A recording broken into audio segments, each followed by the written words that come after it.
ओम शांति। 11 मई 2020 की बाप दादा की साकार मुरली के सार में बाबा ने कहा, मीठे बच्चे, तुम इन आँखों से जो कुछ देखते हो यह सब पुरानी दुनिया की सामग्री है, यह समाप्त होनी है, इसलिए इस दुखधाम को बुद्धि से भूल जाओ। प्रश्न है आज का, मनुष्यों ने बाप पर कौन सा दोष लगाया है, लेकिन वह दोष किसी का भी नहीं है। उत्तर में, इतना बड़ा जो विनाश होता है मनुष्य समझते हैं भगवान ही कराता है। दुख भी वह देता है, सुख भी वह देता है।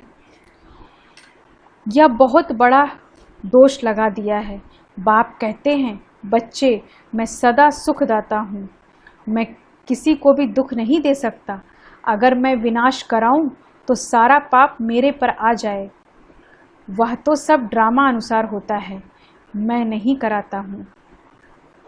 गीत है आज का, रात के राही थक मत जाना। अब मुरली विस्तार से। ओम शांति।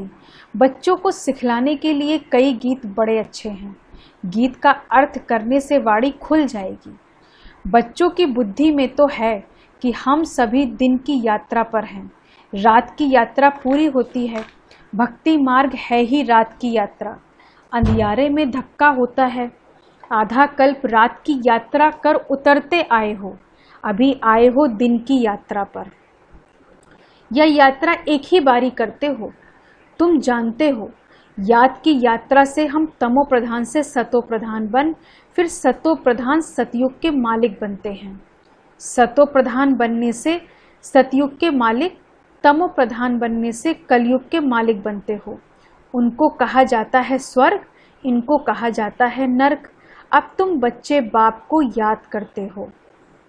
बाप से सुख ही मिलता है। जो और कुछ बोल नहीं सकते, वह सिर्फ यह याद रखें, शांति धाम है हम आत्माओं का घर, सुख धाम है स्वर्ग की बादशाही, और अभी यह है दुख धाम रावण राज्य। अब बाप कहते हैं, इस दुखधाम को भूल जाओ। भल यहाँ रहते हो, परंतु बुद्धि में यह रहे कि इन आँखों से जो कुछ देखते हैं वह सब रावण राज्य है। इन शरीरों को देखते हैं, या भी सारी पुरानी दुनिया की सामग्री है। यह सारी सामग्री इस यज्ञ में स्वाहा होनी है। वह पतित ब्राह्मण लोग यज्ञ रचते हैं तो उनमें ज्योतिल आदि सामग्री स्वाहा करते हैं। यहाँ तो विनाश होना है। ऊंचते ऊंच है बाप, पीछे है ब्रह्मा और विष्णु। शंकर का इतना कोई पार्ट है नहीं, विनाश तो होना ही है। बाप तो विनाश उनसे कराते हैं जिस पर कोई पाप न लगे। अगर कहीं भगवान विनाश कराता है तो उस पर दोष आ जाए, इसलिए यह सब ड्रामा में नूद है। यह बेहद का ड्रामा है जिसको कोई जानते नहीं। रचता और रचना को कोई नहीं जानते। न जानने के कारण निधन के बन पड़े हैं। कोई धनी है नहीं।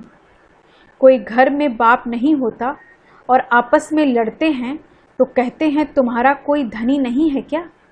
अभी तो करोड़ों मनुष्य हैं, इनका कोई धनी धोड़ी नहीं है। नेशन में लड़ते रहते हैं।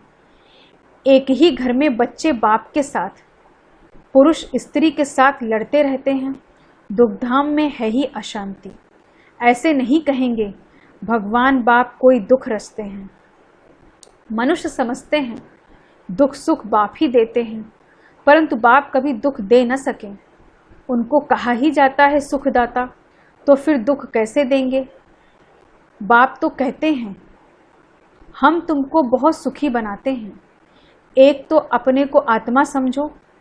आत्मा है अविनाशी, शरीर है विनाशी। हम आत्माओं के रहने का स्थान परम धाम है, जिसको शांति धाम भी कहा जाता है। यह अक्षर ठीक है। स्वर्ग को परम धाम नहीं कहेंगे। परम माना परे ते परे। स्वर्ग तो यहाँ ही होता है। मूल वतन है परे ते परे, जहाँ हम आत्माएं रहती हैं। सुख दुख का पाठ तुम यहाँ बजाते हो। यह तो कहते हैं फलाना स्वर्ग पधारा, यह है बिल्कुल रॉन्ग। स्वर्ग तो यहाँ है, स्वर्ग तो यहाँ है नहीं। अभी तो है कलयुग, इस समय तुम हो संगम युगी, बाकी सब है कलयुगी। एक ही घर में बाप कलयुगी तो बच्चा संगम युगी, स्त्री संगम युगी, पुरुष कलयुगी। कितना फर्क हो जाता है। स्त्री ज्ञान लेती, पुरुष ज्ञान नहीं लेते, तो एक दो को साथ नहीं देते। घर में खिटखिट हो जाती, स्त्री फूल बन जाती, वह कांटे का कांटा रह जाता। एक ही घर में बच्चा जानता है हम संगम युगी पुरुषोत्तम पवित्र देवता बन रहे हैं, लेकिन बाप कहते शादी बर्बादी कर नरकवासी बनो। अब रूहानी बाप कहते हैं बच्चे पवित्र बनो, अभी की पवित्रता 21 जन्म चलेगी। ये रावण राज्य ही खलास हो जाना है। जिससे दुश्मनी होती है तो उसका एफजी जलाते हैं। जैसे रावण को जलाते हैं तो दुश्मन से कितनी घृणा होनी चाहिए, परंतु यह किसको मालूम नहीं कि रावण कौन है। बहुत ही खर्चा करते हैं। मनुष्य को जलाने के लिए इतना खर्चा नहीं करते। स्वर्ग में तो ऐसी कोई बात होती नहीं, वहाँ तो बिजली में रखा और खत्म। वहाँ यह ख्याल नहीं रहता कि उनकी मिट्टी काम में आए। वहाँ की तो रस्म रिवाज ऐसी है जो कोई तकलीफ अथवा थकावट की बात नहीं रहती, इतना सुख रहता है। तो अब बाप समझाते हैं माँ मेकम याद करने का पुरुषार्थ करो। यह याद करने की ही युद्ध है। बाप बच्चों को समझाते हैं मीठे बच्चे, अपने ऊपर अटेंशन का पहरा देते रहो। माया कहाँ नाक कान काट ना जाए, क्योंकि दुश्मन है ना। तुम बाप को याद करते हो और माया तूफान में उड़ा देती है। इसलिए बाबा कहते हैं हर एक को सारे दिन का चार्ट लिखना चाहिए कि कितना बाप को याद किया, कहाँ मन भागा। डायरी में नोट करो कितना समय बाप को याद किया। अपनी जांच करनी चाहिए, तो माया भी देखेगी या तो बहुत बहादुर है, अपने पर अच्छा अटेंशन रखते हैं। पूरा पहरा रखना है। अभी तुम बच्चों को बाप आकर परिचय देते हैं, कहते हैं भल घर बार संभालो, सिर्फ बाप को याद करो। यह कोई उन सन्यासियों माफिक नहीं है, वह भीख पर चलते हैं, फिर भी कर्म तो करना पड़ता है ना। तुम उनको भी कह सकते हो कि तुम हठयोगी हो, राजयोग सिखलाने वाला एक ही भगवान है। अभी तुम बच्चे संगम पर हो, इस संगम युग को ही याद करना पड़े। हम अभी संगम युग पर सर्वोत्तम देवता बनते हैं। हम उत्तम पुरुष अर्थात पूज्य देवता थे, अब कनिष्ठ बन पड़े हैं, कोई काम के नहीं रहे हैं। अब हम क्या बनते हैं? मनुष्य जिस समय बैरिस्ट्री आदि पढ़ते हैं उस समय मर्तबा नहीं मिलता। इम्तहान पास किया, मर्तबे की टोपी मिली, जाकर गवर्नमेंट की सर्विस में लगेंगे। अभी तुम जानते हो हमको ऊंचते ऊंच भगवान पढ़ाते हैं, तो जरूर ऊंचते ऊंच पद भी देंगे। यह एम ऑब्जेक्ट है। अब बाप कहते हैं माँ मेकम याद करो, मैं जो हूँ जैसा हूँ सो समझा दिया है। आत्माओं का बाप मैं बिंदी हूँ, मेरे में सारा ज्ञान है। तुमको भी पहले यह ज्ञान थोड़े ही था कि आत्मा बिंदी है। उनमें सारा 84 जन्मों का पार्ट अविनाशी नूधा हुआ है। क्राइस्ट पार्ट बजाकर गए हैं, फिर जरूर आएंगे तो सही ना। क्राइस्ट के अभी सब जाएंगे। क्राइस्ट की आत्मा भी अभी तमोप्रधान होगी। जो भी ऊंचे से ऊंचे धर्म स्थापक हैं वह अब तमोप्रधान हैं। या भी कहते हैं मैं बहुत जन्मों के अंत में तमोप्रधान बना, अब फिर सतोप्रधान बनते हैं। तत्वम, तुम जानते हो हम अभी ब्राह्मण बने हैं देवता बनने के लिए। विराट रूप के चित्र का अर्थ कोई नहीं जानते। अभी तुम बच्चे जानते हो आत्मा स्वीट होम में रहती है तो पवित्र है, यहाँ आने से पतित बनती है। तब कहते हैं हे पतित पावन आकर हमको पवित्र बनाओ, तो हम अपने घर मुक्तिधाम में जाएं। यह भी पॉइंट धारण करने के लिए है। मनुष्य नहीं जानते मुक्ति जीवन मुक्ति धाम किसको कहा जाता है? मुक्ति धाम को शांति धाम कहा जाता है, जीवन मुक्ति धाम को सुख धाम कहा जाता है। यहाँ है दुख का बंधन, जीवन मुक्ति को सुख का संबंध कहेंगे। अब दुख का बंधन दूर हो जाएगा। हम पुरुषार्थ करते हैं ऊंच पद पाने के लिए, तो यह नशा होना चाहिए। हम अभी श्रीमत पर अपना राजभाग स्थापन कर रहे हैं। जगत अम्बा नंबर 1 में जाती है, हम भी उनको फॉलो करेंगे। जो बच्चे अभी माता पिता के दिल पर चढ़ते हैं, वही भविष्य में तख्त नशीन बनेंगे। दिल पर वह चढ़ते जो दिन रात सर्विस में बिजी रहते हैं। सबको पैगाम देना है कि बाप को याद करो। पैसा कौड़ी कुछ भी लेने का नहीं है। वह समझते हैं या राखी बांधने आती हैं, कुछ देना पड़ेगा। बोलो हमको और कुछ नहीं चाहिए, सिर्फ 5 विकारों का दान दो। यह दान लेने के लिए हम आए हैं, इसलिए पवित्रता की राखी बांधते हैं। बाप को याद करो, पवित्र बनो, तो यह देवता बनेंगे। बाकी हम पैसा कुछ नहीं ले सकते हैं। हम वह ब्राह्मण नहीं हैं। सिर्फ 5 विकारों का दान दो तो ग्रहण छूटे। अभी कोई कला नहीं रही है, सब पर ग्रहण लगा हुआ है। तुम ब्राह्मण हो ना, जहाँ भी जाओ बोलो दे दान तो छूटे ग्रहण। पवित्र बनो, विकार में कभी नहीं जाना। बाप को याद करेंगे तो विकर्म विनाश होंगे और तुम फूल बन जाएंगे। तुम ही फूल थे, फिर कांटे बने हो। 84 जन्म लेते लेते गिरते ही आए हो, अब वापस जाना है। बाबा ने डायरेक्शन दिया है इन द्वारा। वह है ऊंच से ऊंच भगवान, उनको शरीर नहीं है। अच्छा, ब्रह्मा विष्णु शंकर को शरीर है? तुम कहेंगे हाँ, सूक्ष्म शरीर है, परंतु वह मनुष्यों की सृष्टि तो नहीं है। खेल सारा यहाँ है। सूक्ष्म वतन में नाटक कैसे चलेगा? वैसे मूल वतन में भी सूर्य चांद ही नहीं तो नाटक भी काहे का होगा? यह बहुत बड़ा मांडवा है। पुनर्जन्म भी यहाँ होता है, सूक्ष्म वतन में नहीं होता। अभी तुम्हारी बुद्धि में सारा बेहद का खेल है। अभी पता पड़ा है हम जो देवी देवता थे सो फिर कैसे वाम मार्ग में आते हैं। वाम मार्ग विकारी मार्ग को कहा जाता है। आधा कल्प हम पवित्र थे। हमारा ही हार और जीत का खेल है। भारत अविनाशी खंड है, यह कभी विनाश होता नहीं है। आदि सनातन देवी देवता धर्म था तो और कोई धर्म नहीं था। तुम्हारी इन बातों को मानेंगे वह जिन्होंने कल्प पहले माना होगा। 5000 वर्ष से पुरानी चीज कोई होती नहीं। सतयुग में फिर तुम पहले जाकर अपने महल बनाएंगे।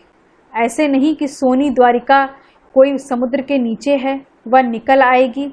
दिखलाते हैं सागर से देवताएं रत्नों की थालियां भरकर देते थे। वास्तव में ज्ञान रत्न बाप है, ज्ञान सागर बाप है, जो तुम बच्चों को ज्ञान रत्न की थालियां भर दे रहे हैं। दिखाते हैं शंकर ने पार्वती को कथा सुनाई, ज्ञान रत्नों से झोली भरी। शंकर के लिए कहते भांग धतूरा पीता था, फिर उनके आगे जाकर कहते झोली भर दो, हमको धन दो। तो देखो शंकर की भी ग्लानि कर दी है। सबसे जास्ती ग्लानि करते हैं हमारी। यह भी खेल है जो फिर भी होगा। इस नाटक को कोई जानते नहीं। मैं आकर आदि से अंत तक सारा राज समझाता हूँ। यह भी जानते हो ऊंचे ते ऊंचा बाप है। विष्णु सो ब्रह्मा, ब्रह्मा सो विष्णु कैसे बनते हैं यह कोई समझ न सके। अभी तुम बच्चे पुरुषार्थ करते हो कि हम विष्णु कुल का बने। विष्णुपुरी का मालिक बनने के लिए तुम ब्राह्मण बने हो। तुम्हारी दिल में है हम ब्राह्मण अपने लिए सूर्यवंशी चंद्रवंशी राजधानी स्थापन कर रहे हैं श्रीमत पर। इसमें लड़ाई आदि की कोई बात नहीं। देवताओं और असुरों की लड़ाई कभी होती नहीं। देवताएं हैं सतयुग में, वहाँ लड़ाई कैसे होगी? अभी तुम ब्राह्मण योग बल से विश्व के मालिक बनते हो। बाहुबल वाले विनाश को प्राप्त हो जाएंगे। तुम साइलेंस बल से साइंस पर विजय पाते हो। अब तुमको आत्म अभिमानी बनना है। हम आत्मा हैं, हमको जाना है अपने घर। आत्माएं तीखी हैं। अभी एरोप्लेन ऐसा निकाला है जो 1 घंटे में कहाँ से कहाँ चला जाता है। अब आत्मा तो उनसे भी तीखी है। चपटी में आत्मा कहाँ की कहाँ जाकर जन्म लेती है। कोई विलायत में भी जाकर जन्म लेते। आत्मा सबसे तीखा रॉकेट है। इसमें मशीनरी आदि की कोई बात नहीं। शरीर छोड़ा और या भागा। अब तुम बच्चों की बुद्धि में है, हमको घर जाना है। पतित आत्मा तो जा न सके, तुम पावन बनकर ही जाएंगे। बाकी तो सब सजाएं खाकर जाएंगे। सजाएं तो बहुत मिलती हैं। वहाँ तो गर्भ महल में आराम से रहते हैं। बच्चों ने साक्षात्कार किया है। कृष्ण का जन्म कैसे होता है, कोई गंध की बात नहीं, एकदम जैसे रोशनी हो जाती है। अभी तुम बैकुंठ के मालिक बनते हो तो ऐसा पुरुषार्थ करना चाहिए। शुद्ध पवित्र खानपान होना चाहिए। दाल भात सबसे अच्छा है। ऋषिकेश में सन्यासी एक खिड़की से लेकर चले जाते हैं। हाँ, कोई ऐसे, कोई कैसे होते हैं। अच्छा, मीठे मीठे सिकी लधे बच्चों प्रति माता पिता बाप दादा का याद प्यार और गुड मॉर्निंग। रूहानी बाप की रूहानी बच्चों को नमस्ते। हम रूहानी बच्चों की रूहानी बाप दादा को गुड मॉर्निंग, नमस्ते नमस्ते नमस्ते। धारणा के लिए मुख्य सार है। पहली पॉइंट, अपने ऊपर अटेंशन का पूरा पूरा पहरा देना है। माया से अपनी संभाल करनी है। याद का सच्चा सच्चा चार्ट रखना है। दूसरी पॉइंट, माता पिता को फॉलो कर दिल तख्त नशीन बनना है। दिन रात सर्विस कर तत्पर रहना है। सबको पैगाम देना है कि बाप को याद करो। 5 विकारों का दान दो तो ग्रहण छूटे। वरदान है आज का, बाप की याद द्वारा असंतोष की परिस्थितियों में सदा सुख व संतोष की अनुभूति करने वाले महावीर भव। बाप की याद द्वारा असंतोष की परिस्थितियों में सदा सुख व संतोष की अनुभूति करने वाले महावीर भव। विस्तार से, सदा बाप की याद में रहने वाले हर परिस्थिति में सदा संतुष्ट रहते हैं, क्योंकि नॉलेज की शक्ति के आधार पर पहाड़ मुआफिक परिस्थिति भी राई अनुभव होती है। राई अर्थात कुछ नहीं।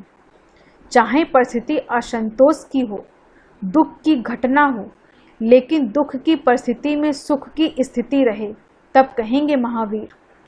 कुछ भी हो जाए, नथिंग न्यू के साथ साथ बाप की स्मृति से सदा एकरस स्थिति रह सकती है। फिर दुख अशांति की लहर भी नहीं आएगी। स्लोगन है आज का, अपना दैवी स्वरूप सदा स्मृति में रहे तो कोई भी व्यर्थ नजर नहीं जा सकती। अपना दैवी स्वरूप सदा स्मृति में रहे तो कोई भी व्यर्थ नजर नहीं जा सकती। ओम शांति। धन्यवाद बाबा, धन्यवाद।